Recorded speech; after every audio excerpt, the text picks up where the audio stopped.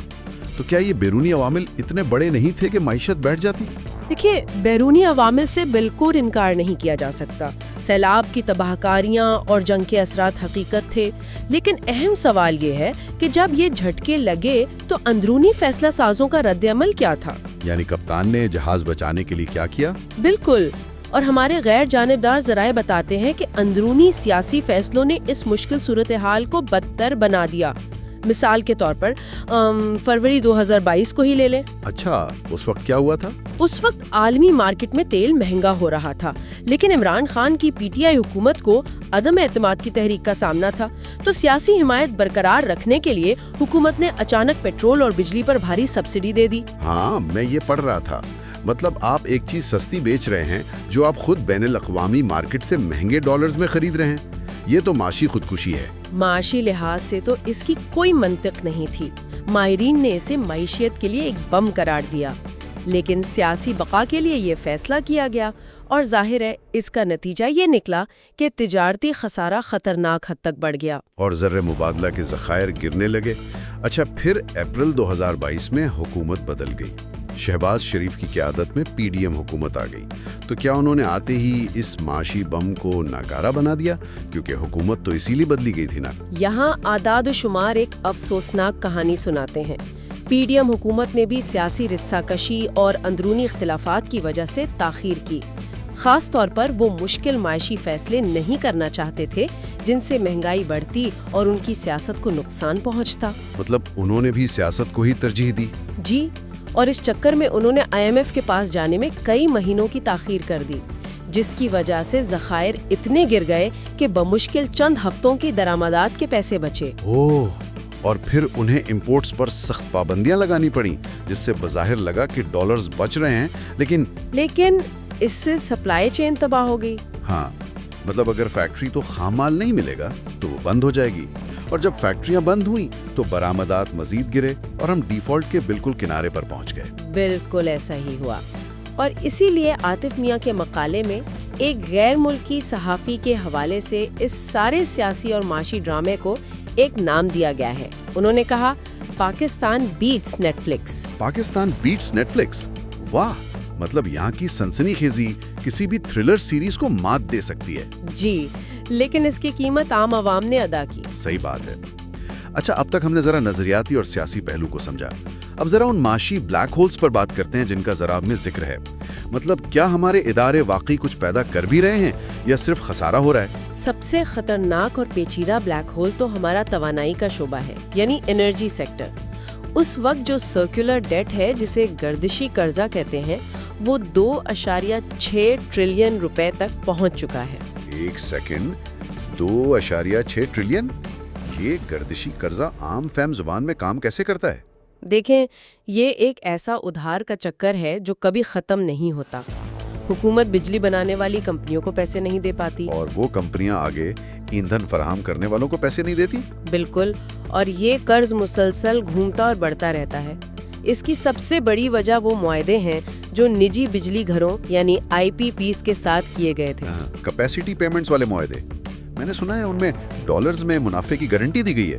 جی ہاں، حکومت نے ان کمپنیوں کو گارنٹی دی ہے کہ چاہے ہم آپ سے بجلی خریدیں یا نہ خریدیں، ہم آپ کو ڈالرز میں ایک مخصوص منافع دیں گے۔ یہ تو بالکل ایسے ہی ہے کہ آپ نے ایک مہنگی ٹیکسی کرائے پر لی اور اسے سارا دن گھر کے باہر کھڑا رکھا، لیکن چونکہ میٹر ڈالرز میں چل رہا ہے تو آپ کو کرایہ دینا ہی پڑے گا۔ زبردست مثال ہے، اور ظاہر ہے جب روپے کی قدر گرتی ہے تو بجلی کی قیمت بڑھائے بغیر کوئی چارہ نہیں ہوتا، اور عوام کے بل برداشت سے باہر ہو جاتے ہیں۔ یہ تو واقعی ایک معاشی پھندہ ہے۔ اچھا، ریئل اسٹیٹ کے بارے میں کیا خیال ہے؟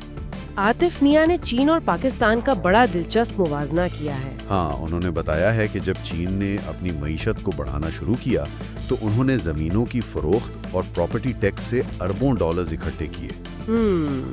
ایک وقت میں ان کا 37% مقامی ریونیو وہیں سے آتا تھا۔ 37%؟ اور وہ پیسہ انہوں نے سڑکیں اور پل بنانے پر لگا دیا۔ لیکن ہمارے ہاں ریئل اسٹیٹ کا ماڈل تو بالکل مختلف ہے۔ پاکستان میں یہ شعبہ انفراسٹرکچر بنانے کے بجائے اشرافیہ کی کالی دولت چھپانے کا سب سے محفوظ پارکنگ لاٹ ہے۔ لوگ پلاٹ خریدتے ہیں، قیمت بڑھنے کا انتظار کرتے ہیں اور منافع کما لیتے ہیں۔ یعنی اس پورے عمل میں کوئی فیکٹری نہیں لگتی، کوئی مستقل روزگار پیدا نہیں ہوتا۔ اور جب ریونیو نہیں آئے گا تو حکومت کیا کرے گی؟ خاص طور پر ان سرکاری اداروں کا جنہیں SOEs کہتے ہیں۔ ان اداروں کا حال تو مت ہی پوچھیں۔ یہ سرکاری کمپنیاں سالانہ 2 ٹریلین روپے کا نقصان کر رہی ہیں، اور سب سے حیران کن بات یہ ہے کہ یہ خسارہ ملک کے اعلیٰ تعلیم کے پورے بجٹ سے بھی زیادہ ہے۔ کیا بات کر رہی ہیں؟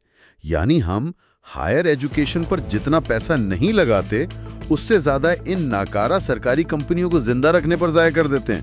یہ کیسی ترجیحات ہیں؟ ترجیحات ہی تو اصل مسئلہ ہے، اور اگر ترجیحات کی بات کریں تو ORF کی رپورٹ نے ایک اور ہوشربا حقیقت سامنے رکھی ہے۔ وہ کیا؟ 2024 میں پاکستان نے انتہائی کڑی شرائط مان کر IMF سے $1 بلین کی قسط لی، لیکن ٹھیک اسی سال ہمارے دفاعی اخراجات کا تخمینہ $10.2 بلین تھا۔ $10.2 بلین، اور ہم 1 بلین کے لیے اتنی منتیں کر رہے تھے۔ مطلب یہ مالیاتی بحران تو سیدھا جیو پولیٹیکل فیصلہ سے جڑا ہوا ہے۔ جب آمدنی نہیں اور اخراجات اتنے بھاری ہیں تو معیشت کیسے چلے گی؟ نہیں چل سکتی نا۔ تو پھر میرا سوال یہ ہے کہ اگر حالات اتنے سنگین ہیں، ٹیکس کا نظام مفلوج ہے، ہم کچھ پیدا نہیں کر رہے، تو یہ نظام اب تک گر کیوں نہیں گیا؟ وہ ڈیفالٹ کیوں نہیں ہوا جس کا ہر وقت ڈر رہتا ہے؟ اس کھوکھلے ڈھانچے کو گرنے سے 2 چیزیں بچا رہی ہیں۔ ایک طرح سے وہ اسے مصنوعی آکسیجن دے رہی ہیں۔ پہلی، بیرون ملک مقیم پاکستانیوں کی ترسیلات زر، اور دوسری IMF کے پیکیجز۔ اچھا، ترسیلات زر مطلب ہم دنیا کی طرح اشیاء یا ٹیکنالوجی برآمد نہیں کر رہے، ہم مزدور برآمد کر رہے ہیں۔ بالکل، اس وقت 11 ملین سے زیادہ پاکستانی بیرون ملک کام کر رہے ہیں۔ اشرافیہ کا ماڈل ہی یہی ہے کہ ہنرمند لوگوں کو باہر بھیجو، اور جب یہ ترسیلات زر بڑھتی ہیں تو حکومتیں جشن مناتی ہیں کہ ہمارے پاس $1 بلین آ گئے۔ حالانکہ یہ تو اس بات کا اعتراف ہے نا کہ اندرون ملک روزگار کے مواقع بالکل ختم ہو چکے ہیں۔ 100%۔ اور دوسری طرف IMF کے قرضے ہیں۔ پاکستان اب تک 24 بار IMF کے پاس جا چکا ہے۔ اصولی طور پر تو یہ پروگرام اصلاحات کے لیے ہوتے ہیں، لیکن یہاں ایسا نہیں ہوتا۔ تو یہ قرضے جاتے کہاں ہیں؟ یہ صرف ملک کے زر مبادلہ کو وقتی سہارا دیتے ہیں تاکہ اشرافیہ کی لگژری درآمدات کا بل ادا کیا جا سکے اور ملک ڈیفالٹ سے بچ جائے۔ پھر ہم دوبارہ پرانی ڈگر پر چل پڑتے ہیں۔ یعنی ہم ایک اور قرضہ لینے کے لیے لائن میں کھڑے ہو جاتے ہیں تاکہ پچھلے قرضے کی قسط دے سکیں۔ میں بجٹ کے اعداد و شمار دیکھ رہا تھا۔ اس سال خالص ریونیو کا ہدف $10.377 ٹریلین ہے، اور اس میں سے کتنا قرضوں کی ادائیگی میں جائے گا؟ $9.775 ٹریلین۔ مطلب صرف پرانے قرضوں اور سود میں پیچھے کیا بچا؟ کچھ بھی نہیں۔ اسکول، ہسپتال، دفاع، سب کے لیے مزید قرض لینا پڑے گا۔ اسے تو کلاسک ڈیتھ اسپائرل کہتے ہیں۔ اور یہی ریاست کا سماجی معاہدہ ٹوٹ جاتا ہے۔ جب ریاست کا واحد مقصد صرف قرضے رول اوور کروانا اور اشرافیہ کی مراعات کا تحفظ رہ جائے تو گورننس کا تو تصور ہی ختم ہو گیا۔ تو اس سب کا عام انسان کی زندگی پر کیا اثر پڑتا ہے؟ ورلڈ بینک کی رپورٹ بتاتی ہے کہ صرف حالیہ معاشی بحران سے مزید 4 ملین یعنی 40 لاکھ لوگ غربت کی لکیر سے نیچے چلے گئے ہیں۔ اور مئی 2023 میں تو مہنگائی 38% کی تاریخی سطح پر تھی۔ لوگوں کی قوت خرید بالکل ختم ہو گئی ہے۔ 2 وقت کی روٹی ایک عیاشی بن گئی ہے۔ یہ بہت اندوہناک انسانی قیمت ہے جو ادا کی جا رہی ہے، لیکن اتنی تاریکی میں بھی ہمارے ذرائع ایک امید کی کرن دکھاتے ہیں۔ IMF کی کڑی تشخیص بھی یہ مانتی ہے کہ پاکستان میں پوٹینشل کی کوئی کمی نہیں ہے۔ جی، بات صرف طرز حکمرانی کی ہے۔ اگر صرف آئندہ 5 سالوں کے لیے سنجیدگی سے گورننس بہتر کی جائے، ٹیکس کے سوراخ بند کیے جائیں اور ریئل اسٹیٹ کو دستاویزی معیشت کا حصہ بنایا جائے، اور وہ جو $17.4 بلین کی سبسڈیز ہیں وہ ختم کی جائیں، بالکل، تو پاکستان کی GDP میں 5 سے 6.5% تک کا مسلسل اضافہ ہو سکتا ہے۔ یعنی علاج ہمارے اپنے ہاتھ میں ہے، صرف قوت ارادی کی کمی ہے۔